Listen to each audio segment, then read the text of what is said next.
I was born and raised in a Christian family. My father was the pastor of our church, my mother a beautiful singer within the choir.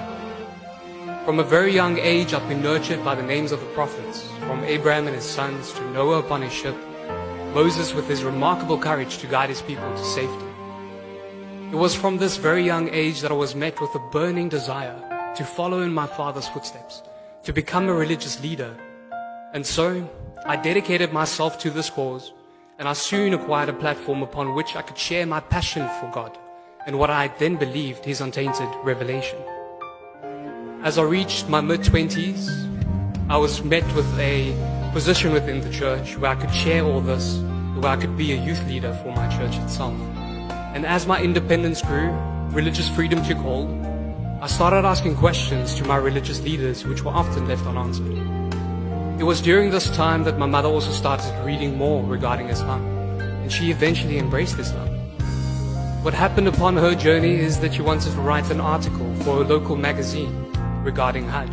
Now, during this time as a youth leader and a Christian missionary, I contested her quest for additional knowledge, and we often debated with one another, in love, in compassion. She is still my mommy, but I still remember during this time that whenever we would have youth group and we would do praise and worship in our house, I would turn up the music just a little bit louder to try and call her back to Christianity. Now, it was during this time where I realized that my desire to follow in my father's footsteps to become a religious leader within the church was starting to wither apart. And I decided to work abroad for Royal Caribbean Cruises as a photographer in marketing and sales. And it was at the airport where my mom held me in a close, embracing hug. And she prayed a prayer over me which I will never forget. She prayed a prayer to a new God, Allah, whom I did not know back then. She prayed to this Allah to send a very big angel with me, to guide and to protect me upon my journey. And so, I left for my flight, and I landed in Australia, and I got onto my ship, and I opened up my bag, and I realized that my mommy had left me with more than just a prayer. She left me with a copy of the Holy Quran. And it's on the very first page of this book that she wrote a little note, and she said that if ever I want to debate against Muslims one day, I need to understand what they believe. I need to know where they come from. What is their history? And so that makes sense to me. And with the love that I have for my mom within my heart, I dedicated myself to reading at least one page every evening. One page soon turned into two into three, and I found myself completing the Quran from cover to cover. This is, brothers and sisters, where my spiritual battle began. A battle which left my heart and my mind and my soul torn. I was separated countries between myself and everything that I held dear, and yet I knew I was exactly where I had to be. I felt betrayed by my religious leaders who did not educate me regarding Islam, and yet I knew that there was still something that was guiding me. I felt as if I did not really know this God, and yet I knew that He was right there beside me. And so I dedicated myself to start a comparative study between the Holy Quran, the Torah, and the Gospels.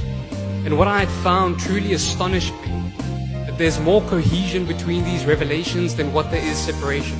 From the very core principle within the Holy Quran, found in Surah Ikhlas, this is echoed within the Bible. In the book of Deuteronomy, chapter 6, verse 4, when Moses, peace be upon him, says, "Hear, O Israel, the Lord our God, the Lord is one." Confirmed by Jesus, peace be upon him, as to that which came before him, and that is to come after him. In the book of Mark, chapter 12, verse 29, where he says that the most important commandment is this: Hear, O Israel, the Lord our God, the Lord is one. To the very concept that nothing in the heavens above, the earth beneath, or the water beneath the earth will ever resemble this God. Echoed in the book of Exodus, chapter 20, verse 3 to 5. And confirmed by Jesus, peace be upon him, as he stands before his followers, the Pharisees and his disciples, and he says that you've never heard the voice of God, neither have you ever seen his shape. In the book of John, chapter 5, verse 37. It was as if I've been reading a new revelation, as all these truths came to me and inspired within me the ability to wholeheartedly make my kalima and say that La ilaha illallah Muhammad Rasulullah, that there is no God worthy of worship except for Allah subhanahu wa ta'ala, and that Muhammad, peace be upon him, is his messenger.